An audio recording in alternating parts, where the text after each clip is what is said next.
the kind of harms have remained pretty much the same.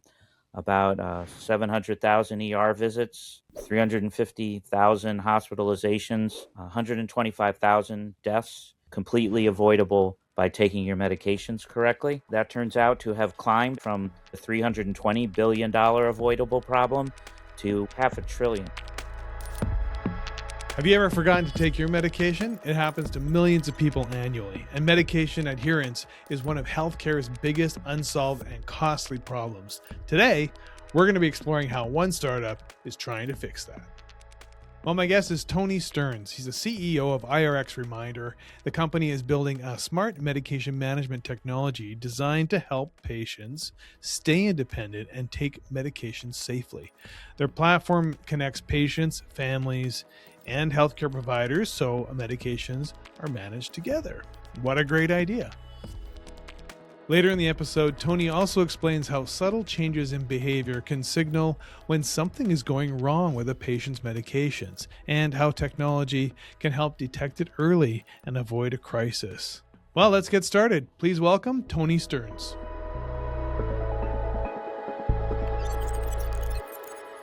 Okay. All right. Tony, thank you for joining me today. Really appreciate you coming on for this episode. It's my absolute pleasure, Heath, to be here today. Awesome. Thank you.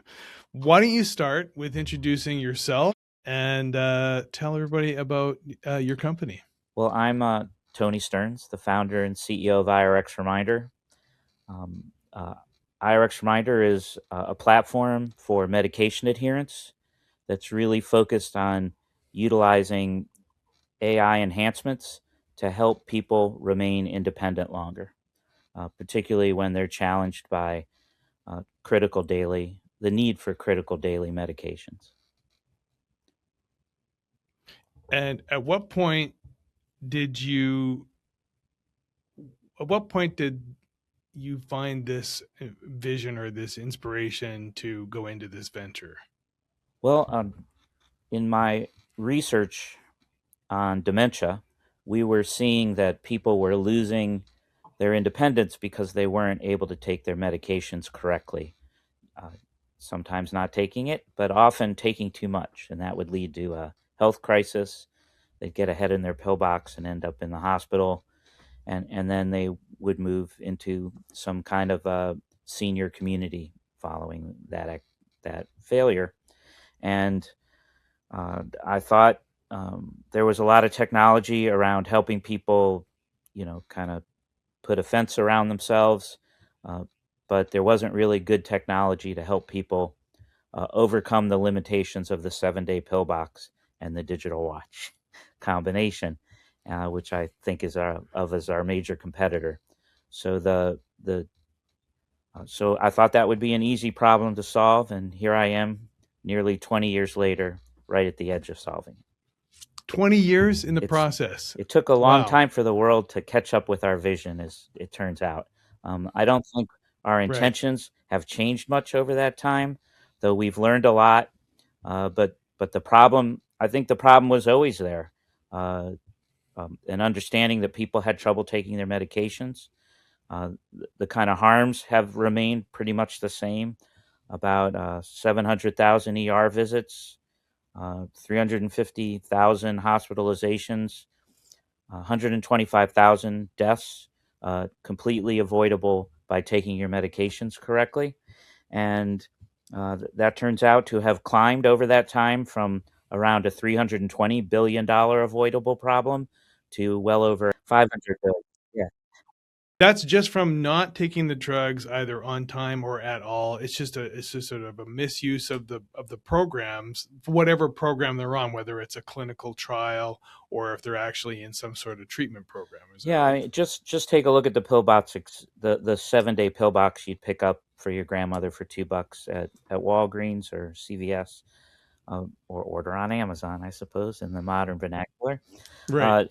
What you're doing is usually someone else is taking the medications that are clearly labeled and properly stored and placing it into a small box labeled by the part of the day and the day itself, and taking away all of that labeling information, and then sort of having it there as an isolated set of pills that make you, um, you know, feel the need to be well for the people who set that up. So when you skip stuff, you want to go back and take it, which is taking too much.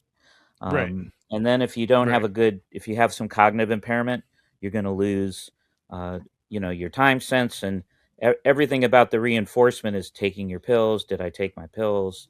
And then the alarm goes off. And if you took them early, which is in our research, people like to take it about 18 minutes early.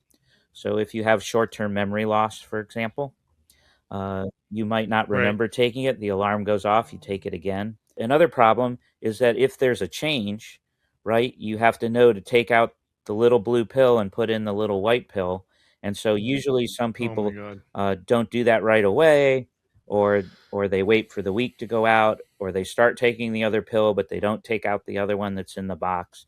And so you end up doubling up on something that might be bad for you to have more of, right? If you think of a heart medication or a blood thinner that messes with your heartbeat or the thickness of your blood, one way or the other, Right. then you can imagine the Right. kind of problems that might result. I mean, most of us can relate to that. I mean, it's hard to just even remember to take your vitamin supplements every day. But these are, and that doesn't matter if I miss my B12 today. I can take it tomorrow. It's not a big deal. But these are serious things. Like, I mean, if we can forget about on those on a daily basis, and this isn't just affecting. I know you mentioned people with cognitive ability, so it's not just seniors. I mean, it's people Um, of every age and yeah, stage, isn't seven it? out of 10 individuals, at least in the US, are taking some form of prescription medication. So not just the supplements, but Right. medicine that's needed. So that's 7 out of 10 Right. humans, basically, in the developed world, Yeah. taking an important medication critical to their maintaining their health. Right. And then you could have even more serious things that I can relate to. I had a brother-in-law that had a double lung transplant, and he's on a lifetime of anti-rejection drugs, and it's many pills, multiple pills, a dozen or more in some cases, right? So the average transplant starts with 9 to 25 medications. If it's Wow. something like the kind of transplant that your brother had, or a heart, or a bone marrow transplant, they'll usually spend Mm-hmm. a number of weeks in the hospital. So there's a Yep. lot of help for the medications in the hospital. There's a dedicated team that's giving you Yes, I, those things. But I once know that very well. My wife had a bone marrow transplant 2 years ago, so I'm very familiar with that. So once you go home, you're still on 9, usually weaned down to at least 3 or 4 consistent Yeah. drugs for the transplant and that lifelong immunosuppression. But then you might have, you know, diabetes. You might have Something a else could pop up. pancreas. Yeah, You might exactly. need, Yeah. whatever it might be. So I think the average number of medications that someone over the age of 65 is taking is around 4, but there are plenty of there's some more than you know more than 8 is often if you have a comorbid condition. Right. You'll have to double check me on those statistics. That's okay. Yeah. It's a lot of pills, either one way or Yeah, another. it is, and then the time of day is also a challenge. Like I said, it people in the morning do pretty well, at night less so, but it's the ones in the middle that really screw you up. So if you're on a 3 times a day, uh, uh, you're really in trouble. That's for epilepsy, for example, anti-seizure medications, at least until very recently, were 3 times a day. Um, Hmm.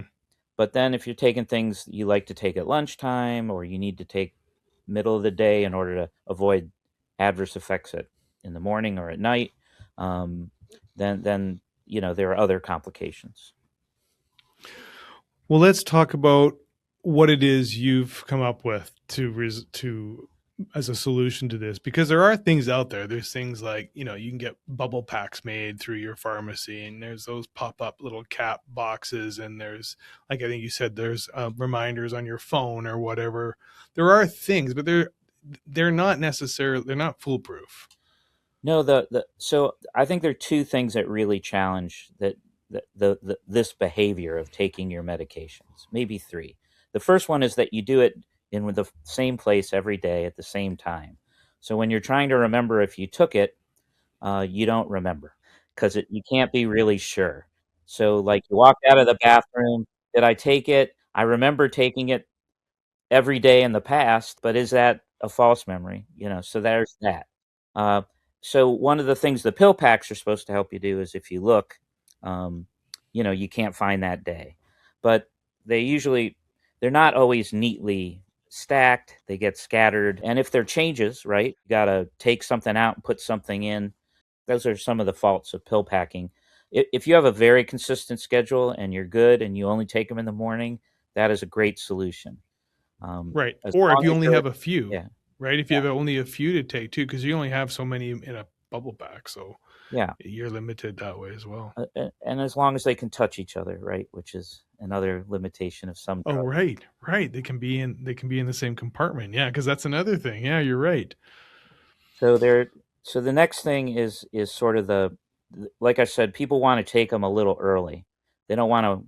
They don't like. So when the alarm comes off, like you're getting that text message every day that you set on your digital watch or a service, you've already taken it. So you're like, oh, I already took it. I don't care. So you're really training yourself to ignore the reminder. So it just Right, gets weaker and weaker. So it's no longer helpful. Uh, and if you're good at taking it and you're taking it early, it's becomes meaningless essentially. And then when you really need it to remind you, you're not paying any attention. You probably unsubscribed or turned off the watch, right? So that's the problem with that. right, So we created something we call situational smart alerting. So you need something that knows the pill has been taken, and you need something to not go off because it knows. And if right, you do remember, or if you're forgetting, it needs to remember. So we call that interaction situational smart alerting. And so we've developed an Internet of Things pill dispenser, um, and we put a dosing window around the time of taking. So when you enter that dosing window in the first half, the medicine's available. You can take it 18 minutes early on average, as we see.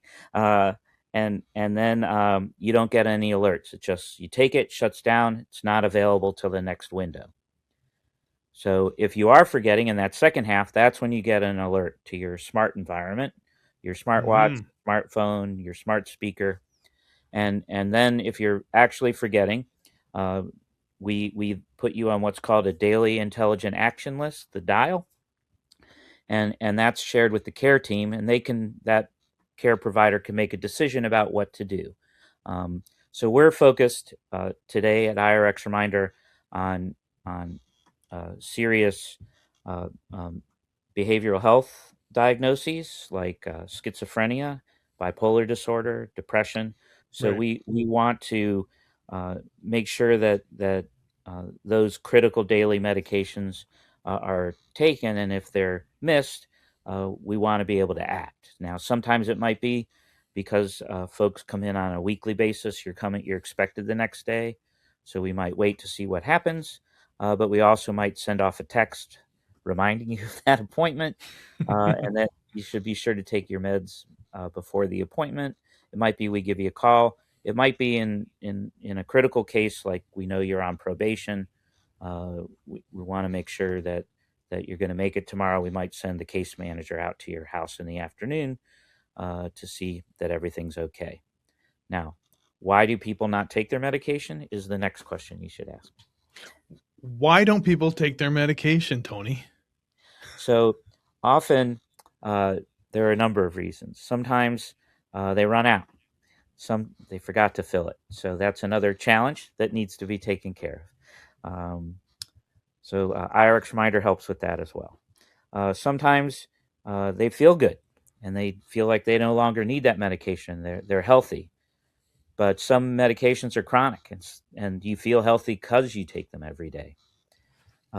Sometimes more problematic is that you need to take them to be pretty healthy, but you still feel not that great. And that is a problem with antipsychotic medications. They're often very narrowing, so you don't have the emotionality range. And that's good that you can't feel so bad you want to end your life, but it also means that you can't have equal joy at the other end, right? So Right. when you enter a new relationship, and this is another reason, people want to get that emotional range, participate, and so being on the dial invites an opportunity to go, hey, you made a decision not to take your meds. What's going on? Oh, I'm in a new relationship. Oh, well, but the meds really mess with my head. I can't be present for that, and I want to be. Well, maybe we can take it at a different time. Maybe we can take a less narrowing medication now that you're in a good place. I'm excited. I want to help. So it's that conversation we're looking for.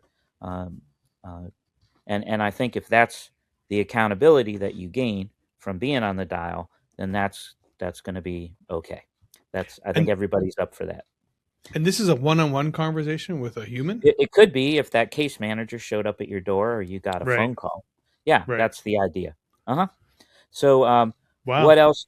What else does our the last thing is that when you have a box full of pills that with an alarm on it, whatever it might be, the big Keurig machines or the little simple, you know, digital watch on the pill box as opposed to on your wrist.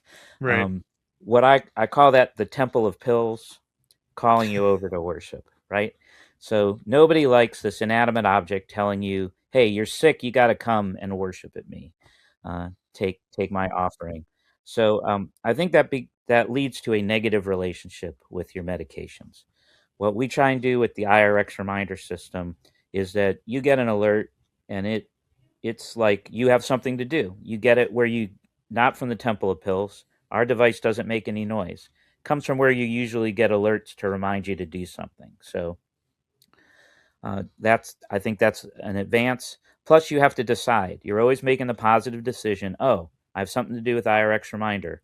Oh, uh, not education, not a refill, uh, not a reminder of an appointment. Oh, I have to take a medication. Well, then I have to choose to go there, pick up the device, place it on your hand, tilt it, and the medication comes out. One of our devices per med, so it's like a smart pill bottle, Right. and that's how it works. So you and then the behavior itself creates the record. Right.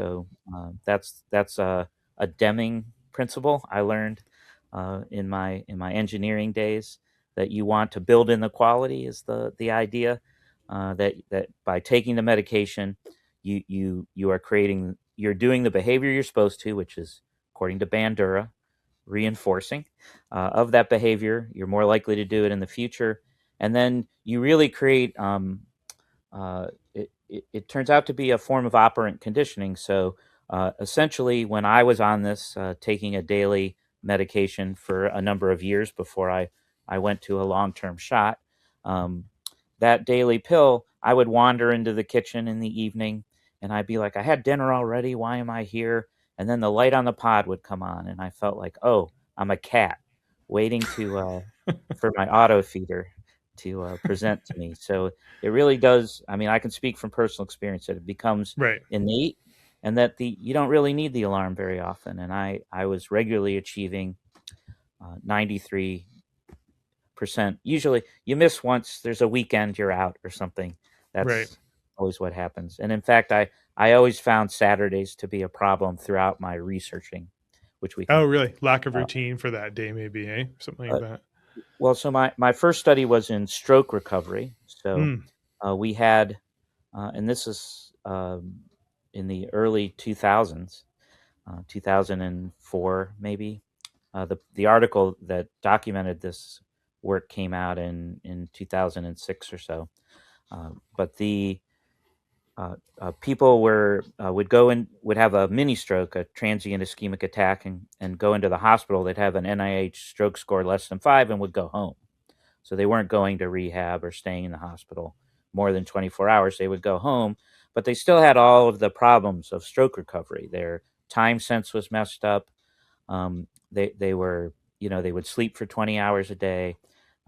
They couldn't focus. So usually they would get 3 weeks of vacation and then they go back to work. And the minute they went back to work, um, it was too much. They still weren't ready, but that's all the sick leave they had. Right. and we would and when we looked at their results, Saturdays we saw 50% of the missed doses were always Saturdays, Is that and right? the Wow. reason was they were so exhausted from the work week, they just slept through it. Oh, And wow. so Yeah. you could get people into their 90s in terms of adherence if you just woke them up Saturday morning, had them take a pill before they went back to bed. Um, so that was, that really showed me that different days make a difference, and Yeah. that's something that you would never see in a blister pack study, right? No. You wouldn't know that it was Saturdays that were the problem, and you wouldn't connect it to the behavior. It's very interesting how much behavioral psychology is involved in this. Like, I didn't realize that you would what you've done is connect what how people behave and how people react to these situations that they're in, and how you can adapt your technologies to fit in with them and give them the choice. It's not, you said the word, they have a choice, because it could be this reminder or that reminder, but they actually get to make a cognitive choice. I have an appointment. Oh, I have to get a refill on my prescription. Oh, I got to take my medication. It's now they're in control and they feel empowered by this. Yeah, every time, and that's what's really important. And that's why, you know, engineers think it's a reminding problem, Right. but Time I've always management. seen it as a Time reinforcement management. problem. Yeah. But it's a reinforcement problem. It's doing the Mm, right thing for the right reasons and reinforcing that. And taking you work against it when the temple of pills is telling you it's time to take your medication, and hmm you're de you're de-enforcing. I don't know if that's even a psychology term, but you're Under detraining invoicing. the response to that when you get a text reminder and you've already taken the medication. So let's talk a little bit about you. So you've thought of this idea. How did the business evolve? Like, how did you get to this stage now? You've gone through a tremendous amount of work over the last 20 years. You have several components and sort of service offerings in the product line. So where is the company at? How did get me back how you got the company started, and bring us up to date. Um, well, let me jump all the way back. So, Okay. uh, I was trained as an engineer in ship repair and overhaul. Hence all So your I used references to, to engineering. yeah. So, Yeah. my so I'm a University of Michigan engineer. I started my life fixing boats for and submarines for the Navy, and I learned a lot about systems and organizational processes that don't work very well because and don't get repeated enough to fix things easily. Right. And that is a very much a description of medicine.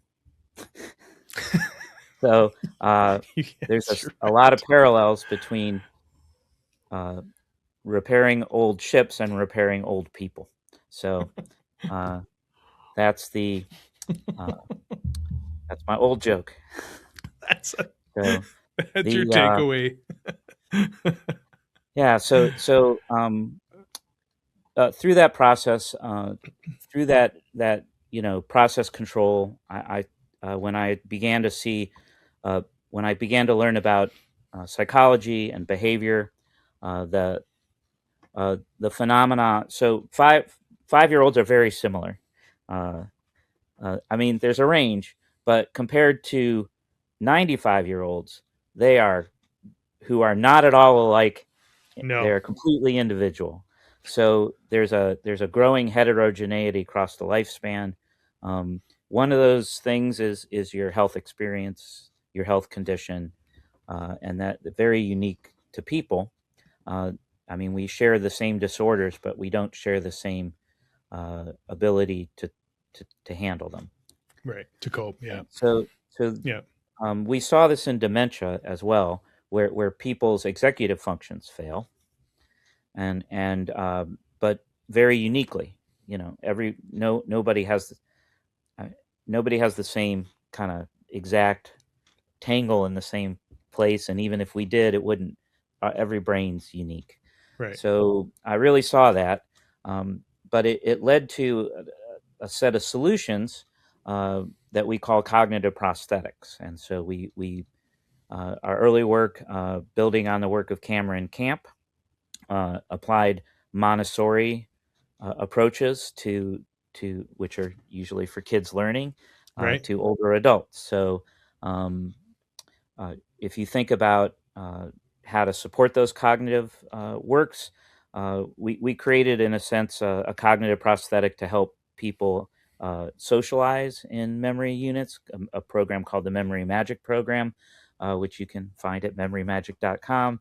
But that is a cognitive social prosthetic that allows a single staff person to engage positively 20 to 25 people who no longer recognize their children uh, Right. for an hour, uh, almost effortlessly. So Is that right? kind of Wow. an amazing product, but it really showed me that a small change in process can make a huge difference. So again, we were like, why are these? What are we doing for people at home? We were researching those sorts of things, and I was seeing this problem with medication adherence. Right. So at that company that developed Memory Magic, Creative Action, we began to do research in this area. IRX Reminder was basically a tool to do that research. And then we decided maybe in 2014, 2012 to commercialize it. I guess it was 2012. And then about 2016 or so, we decided we needed a device that would confirm taking, and then about 3 years later, people started calling that Internet of Things technologies. So we were a little ahead of that, but that's what we have. We have a pill dispenser that does that, and that has gone through 4 iterations now. And then most recently, we wanted to see if the medication was working, and so uh, we wanted to see side effects of whether that was working or not. So, as I said, we're focused on antipsychotics medications, um, and one of the serious side effects is called tardive dyskinesia. It's an abnormal movement disorder, and now since 2019 or so, there are medications to treat it where there didn't used to be, um, and uh, and that is again a daily pill as well. So we can see, but the idea is that if that starts to emerge, that you could do something about it. Um, so we want to spot that, maybe change the medication or lower it down, perhaps, um, or increase it if in certain cases, because the antipsychotic does mask TD. It both causes it and masks it, which there's a in movement disorder, specialists tell me that everybody gets it when they start taking antipsychotics. It's just not always permanent, Hmm. and it doesn't always push through. So you see it even when you're on it. But we also can use that same visual AI technology that we've developed uh, to to see depression and anxiety. And so our partners at Videra Health help us to deliver that technology Very um, interesting. through our application, and we can we can see if your depression is changing, if your anxiety is going up or down, and we can react to it. Again, put you on the dial, or have you when you come in, we can see that change and react to it. I want to clarify something too. So that was uh that you're able to monitor those behavior changes in people. And how is that delivered to you? How does that information get collected? So we trigger uh, an interview on the phone Oh, that's okay. automated. People answer a few questions about their day, and from those responses, we can determine depression, anxiety, or Oh, okay. All right. a rough a rough uh, a rough indicator of the amount of pain they're experiencing. and Is there a and then trigger for that call? Is there something that yeah, happens well, that it's usually put in um, as a weekly or monthly oh, it's an ongoing or update sort quarterly of check-in? assessment. Yeah, Yeah. so those Okay. take roughly 2 minutes. In the case of TD, but you need to sit um, as still as you can for 30 seconds in front of your Mm-hmm. phone, Mm-hmm. and then stick out your tongue for 15 seconds, and then answer a couple of those "How is your day?" questions going, and Okay. that takes roughly 2.5 to 3 minutes to complete.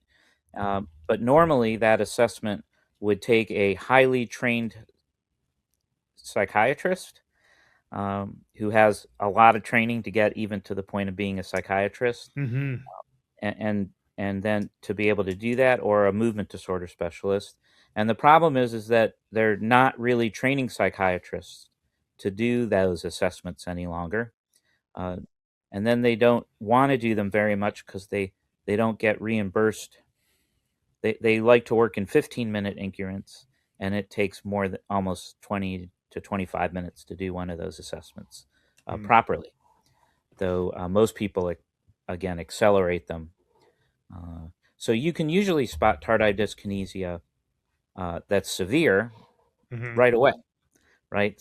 But when you're looking for it at the intermittent levels where it makes a difference that you spot it early, we hope, because that's the research that needs to be done next. But yeah, it's part of our app. It gets triggered, and you respond to the phone. Part of the app, yeah, because your app, you have the device, you have the pill device that is provides the drugs to the patient, and then you have the apps. You have actually a few components to the app, right?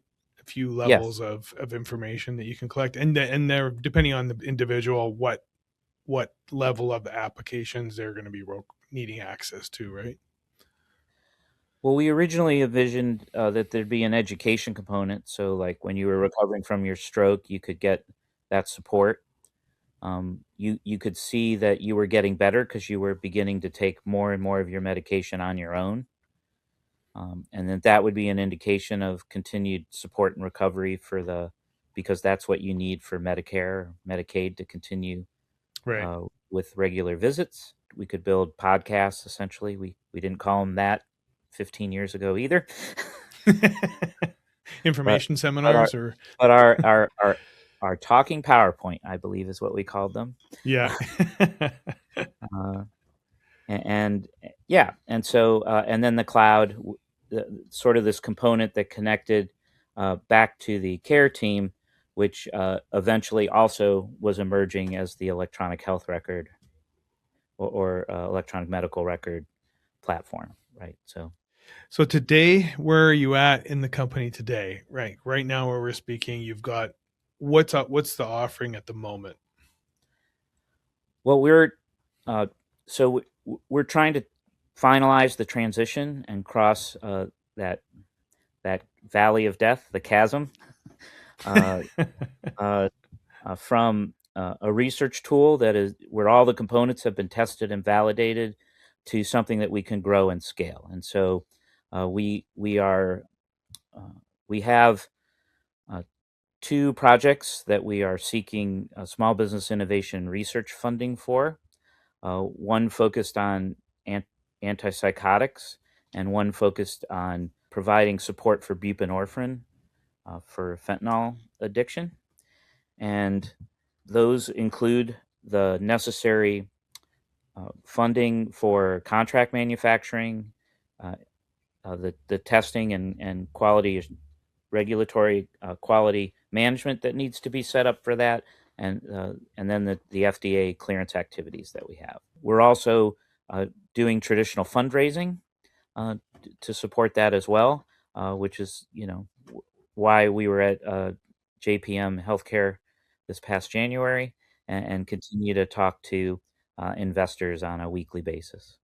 It's just so that listeners understand too. This is something that it's also accessible. Particularly the pill dispenser, it's something that is refillable through a pharmacist, for example, or can be filled with by the Yeah, pharmacist, and so there's clinicians that can be involved. It could be clinical studies that this is also applied to as well. So there's a lot of different applications that this can be used for. yeah, absolutely. I mean, we have to pick a place to push on where Sure. we can do the most good. Or are you We've feeling good with actually, that now? we started with sort of community-based medications Mm-hmm. where older adults are taking a lot of meds as we began in our conversation. Um, we we we found that we really wanted to hone the technology with a single key drug, so we turned to heart stroke recovery and heart failure, Right. which we thought would be a particular case where we could work with a single doctor. Um, then we thought, oh, we really need one critical medication.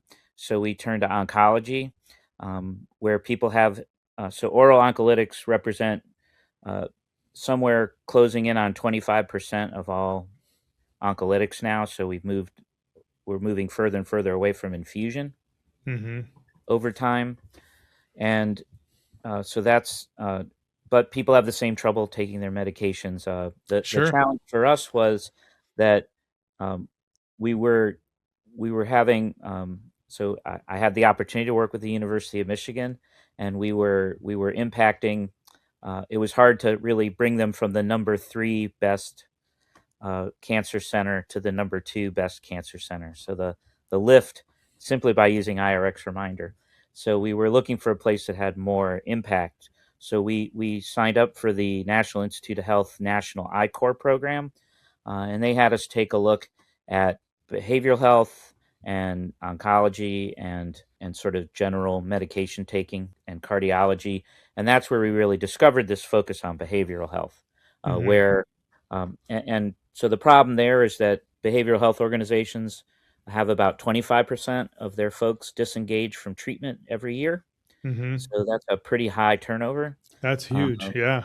yeah, and it's even worse because it drives a certain amount of the turnover of staff, which is at Mm-hmm. 40%, because they get frustrated uh, with Hmm. people, so many people in crisis, and just the pressure of trying to bring people back on Right. after crisis, which takes a lot of time, and they just get further and further behind.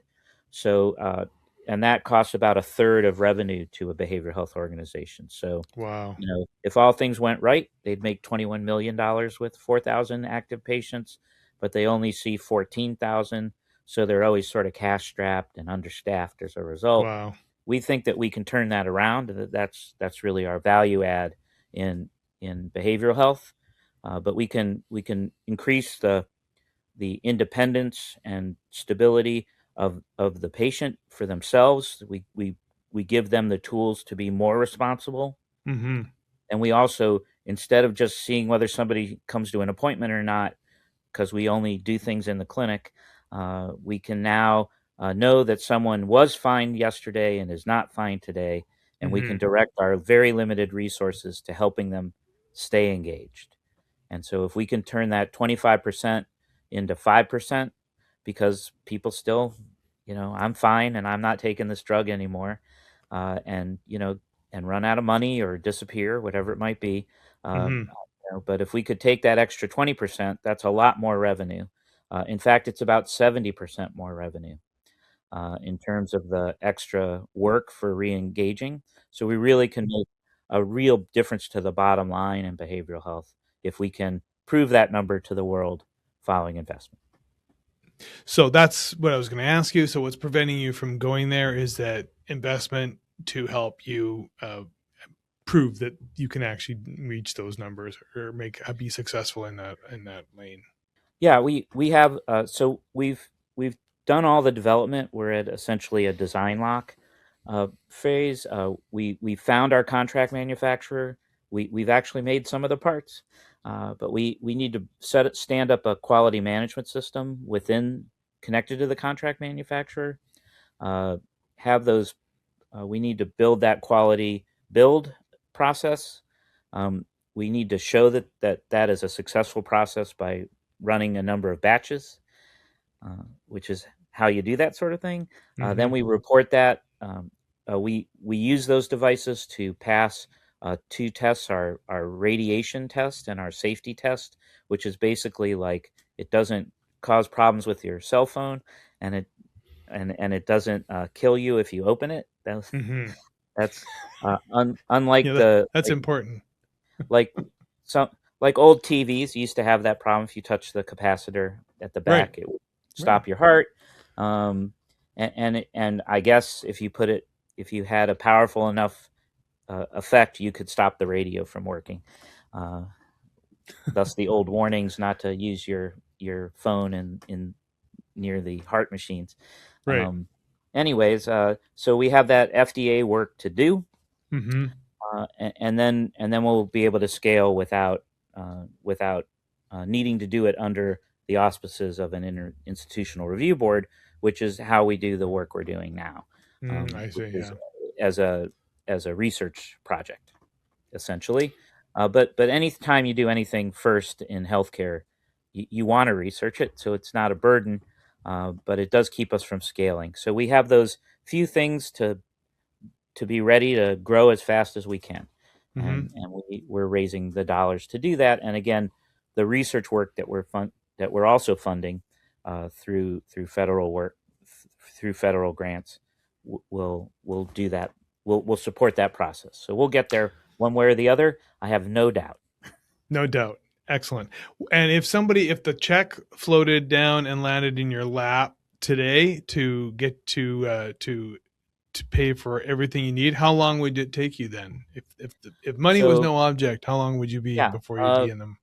4 months to get through Really? the manufacturing process. We're Yeah. that close. As That's I pretty said, close, everybody's man. identified, and then probably 2 to 3 months for that approval, but we doesn't stop us from being in the field.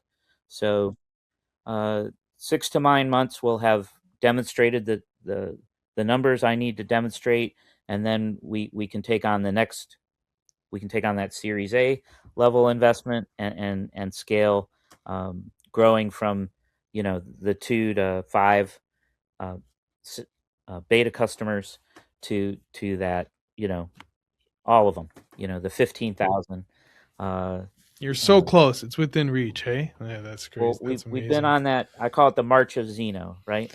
Where we're halfway. So Zeno did the theory on limits. There's three Zenos, but there's the Zeno on limits, and he was always saying that you'd never reach your goal because you have to go halfway to get to the goal, and so you have to get halfway to get the next halfway, and so we were always halfway closer um, on any given month. I sort of feel, but we haven't quite. We need that check to really take that final big step and start on the other side of that line.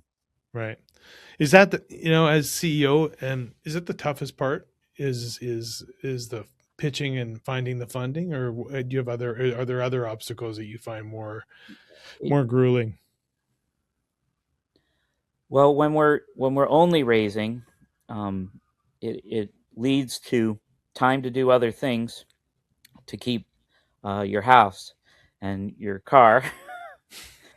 So, and that's true of my entire team. So, uh, I think the thing that's always challenging is to get funding soon enough that nothing has changed, right?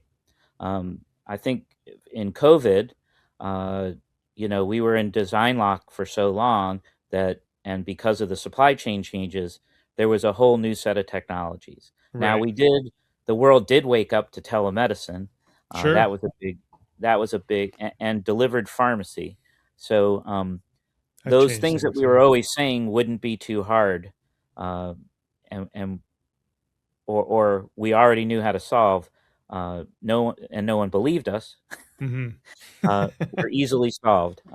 So that's been going. I mean, I've been doing that since 1999 when I proposed to take Palm Pilots and train older adults to use them, uh, to remind them to take their medicines and to ask them surveys during the day to see what they were doing. Hmm. Um, I got back reviews that said older adults can't use those devices, and they were talking about 50-year-olds and 60-year-olds. Wow. Um, and then Look at they us said that, now. well, yeah. And then they would say that the next iteration was that I wanted to prescribe it across from one phone to another, from one device to another, using the old IR and Palm Pilots. And they said that doctors wouldn't use handheld devices. So I have that framed on my wall. Uh, if you if you had some advice for somebody going down this path, what would you offer them? Or if you could give yourself, your younger self, advice, what would you say? Well, I mean, I'm an industrial organizational psychologist. That's what my PhD's in, Oh, and okay. so Mm-hmm. I'm used to assessing individuals for readiness for entrepreneurship, readiness for executiveness, management, leadership. So, uh, I would say you need to be ready to to float in a world. Um, my my wife is not always ready for my entrepreneurial endeavors. Uh, it and I'm not always ready sometimes because it takes me away. It challenges me to make priority decisions, and you have to also be um, you have to be careful about sticking to your values and what's important and putting family uh, at the top. Uh, and as much as there are times when you're gonna make choices, but you have to be sure you're always being consistent. So I think that's so. When you say what's the advice, uh, I think the advice I always tend to give is you need to build a team around you so that you're able to pass the torch when you need to pay attention to your self or your family, right? So that's so you need to build a second family around you that is your team so that you can all help each other because there will be challenges. It will be a roller coaster ride, and you will have the rest of your life to manage as well. So if you can build that, and they are your second family because they're important, trusted people in your company, just like you have trusted, important people in your family. Um, then that's how you survive. And I, I mean, the odds are, no matter how close you get, how long you do it, only very few of us are going to really walk the full ladder. I've had cousins that are billionaires, and I've had cousins that have been, and friends, and even colleagues who've done this with me who end up bankrupt at one point or another, sometimes multiple times. uh, and, so I've been lucky always to have enough support around me to not have that happen. But that's the challenge, uh, y- and I guess you need to also have uh, the personality to want to do that. There are plenty of Right. people who shouldn't. I guess is what I would say, Right. uh, and I'm sometimes told that I am one of those people, uh, It but shouldn't. every once in a while. But I haven't taken that advice for one No, reason. clearly not. Clearly not. Well, I'm glad you have it. I think what you've built and what you're building is sounds extremely valuable, and I think the world needs it. So I want to wish you all the success moving forward. And is there anything else you want to add before we wrap up today? No, I really appreciate the mission. I guess I'd really want to thank that those people in my family, uh, Dr. Fred Ma and Dr. Owen Muir, Larry Tusick, and William Yuan, who are the people on my team who really have believed in this idea almost as long as I have, and and uh, and make and help me to keep the lantern raised high, or something like that. Let's use Right. that analogy. That's great. Yeah. Well, thank you so much for sharing your story today, and hopefully, someone who hears this will want to reach out and connect with you, which they can find you on LinkedIn, and they can also visit the website, which we will provide all those links in the details below the episode. Well, thanks for the chance to share this information, and I hope it helps some people do the right thing and get to a place where they can be good at reinforcing taking their medication. I look forward to hearing the next chapter. Thanks, Tony. Have a good evening.